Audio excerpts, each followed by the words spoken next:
Hello everyone, and I hope you're doing really well. This next game which I'm about to show you is personally one of my favorite games, as I would rate this as one of the best games that I have played with the white pieces, and I am up against a chess engine which is rated 2200 ELO points. Now 2200 ELO points is quite a lot, so obviously I'm playing against a really strong chess engine. So let's just check out this game. I begin with e4 and we have c5, the Sicilian defense. Knight to f3, e6, d4, striking in the center, c captures on d4, knight captures on d4, knight to f6 now, attacking the e4 pawn and also developing a piece.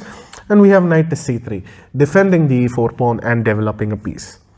We have d6 now, transposing the game into the Scheveningen variation of the Sicilian defense. And here I play bishop to g5, pinning that knight. We have a6 now, transposing the game into the Najdorf variation of the Sicilian defense. Now, interesting thing about the Sicilian defense is considered to be the most dynamic opening in chess when you're playing it with the black pieces.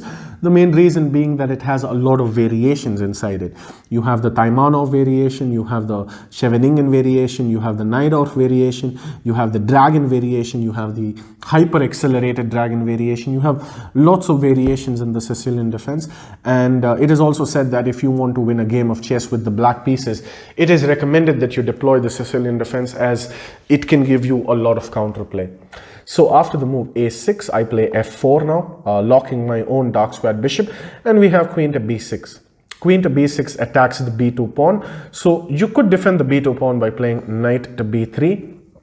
And the game would continue, but here I boldly play queen to d2, inviting black to capture the b2 pawn. Now, this move of queen captures on b2 is also a main line of the Sicilian defense. It is considered the poison pawn variation of the Sicilian defense. Now, it is often said that the b2 pawn, the g2 pawn, the b7 pawn, and the g7 pawn is poisonous. So if you end up grabbing that pawn, you could be experiencing a devastating attack launched on you, and it would be really difficult to defend. But if you run this position on the strongest chess engine, the engine will suggest that queen captures on b2 is the strongest move. And whenever I'm playing this game with the white pieces, I expect my opponent to capture the b2 pawn. And whenever I'm playing this game with the black pieces, I will always capture the b2 pawn, because you have to be open to the challenge. And so the engine plays queen captures on b2, accepting the poison pawn. We have the poison pawn variation on the board. And I continue with the rook to b1, attacking the queen, developing the rook, moving with tempo. The queen has to move, so we have queen to a3. And now e5. We have d takes on e5, f takes on e5, attacking that knight, and now knight f to d7. We have bishop to e2 now, preparing to castle kingside and connecting rooks, completing development. And here the engine plays bishop to c5. The idea behind bishop to c5 is quite obvious. The engine prepares to castle kingside on the next move. And knowing that the engine is most likely going to castle kingside, this is where I start thinking and get an idea. First, I play knight to e4, getting the knight into a more central square and also attacking the bishop on c5. Now, the bishop does not need to be defended because it is adequately defended by the knight on d7 and the queen on a3. So the bishop is defended twice, so this shouldn't be a problem, and the engine castles kingside. And here I play rook to b3, attacking the queen and also offering the a2 pawn, which the queen accepts. We have queen captures on a2, and only now I play knight captures on c5 after removing one of the defenders of that bishop. We have knight captures on c5, reclaiming the piece, and now I play rook to g3, aligning the rook on the g file. And this maneuver which I just played with the rook from b1 to b3 to g3 is known as a rook lift, as you move your rook in such a way that it is lifted to the other side of the board where the opponent king has castled, and you would be launching an attack soon. But after the move rook to g3, the engine plays a knight to e4, and it looks completely fine now because this comes with a fork. The knight is attacking the queen on d2 and attacking the rook on g3. But this was part of my plan, and in this position I just played a filthy move, complete gangster, going rogue, total disrespect for your opponent, and I play bishop to f6. Now just take a moment over here and pause the video and appreciate what is on the board. This is complete art. Just look at this position. The queen is under attack, the rook is under attack, and the bishop is under attack. Now obviously the bishop cannot be captured by the pawn, on g7 as the pawn is pinned. So black to play here, and what would you do here? Now, if you get greedy and capture the queen on d2, then rook captures on g7 comes with check, only move king to h8, and rook back to g3, and this is checkmate. Or you don't even have to play rook to g3, you could play rook to g6, as this looks more cooler, and this is checkmate. So obviously the queen cannot be captured.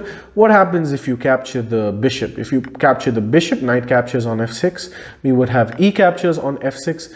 Now obviously the pawn is also under attack, and after the king moves to h8, we would play queen to g5, and there is no defense against queen captures on g7, and that would be checkmate. So obviously this position is completely lost if you're playing it with the black pieces, but Indians are not designed to resign the game. I ideally would have resigned the game after a badass move by my opponent. If my opponent played bishop to f6 in this position, I would instantly resign, as this is just totally disrespectful. But Indians are not designed to resign a game. They are designed to keep playing the game as long as they can until, you know, they lose the game. So in this position, the Indian chooses death and plays queen to b1 with check. I block with the bishop. We have bishop to d1, and now the Indian plays knight captures on g3. Obviously you can't capture the queen, as that would result in checkmate, and you can't capture the bishop, as that would also result in checkmate, as I had shown earlier. So we have knight captures on g3, and now h captures on g3, opening up the h file for attacking purposes. And here, after the move h captures on g3, we have g captures on f6, grabbing that bishop, and here I play queen to h6.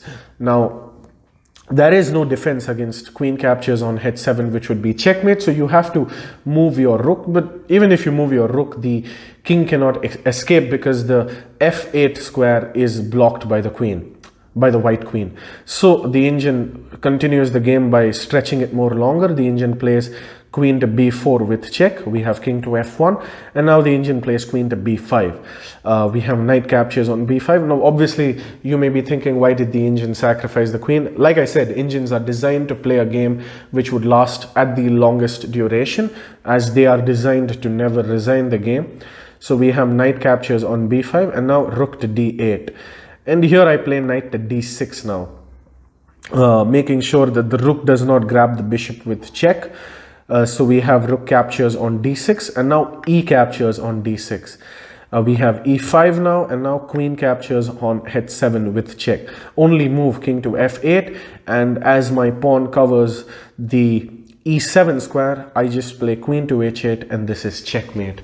So yeah, that's the game. I really hope you liked it, and I hope you would love to see a lot more games soon. I will be sharing a lot more games soon. So thank you for watching, and I hope you have an excellent weekend.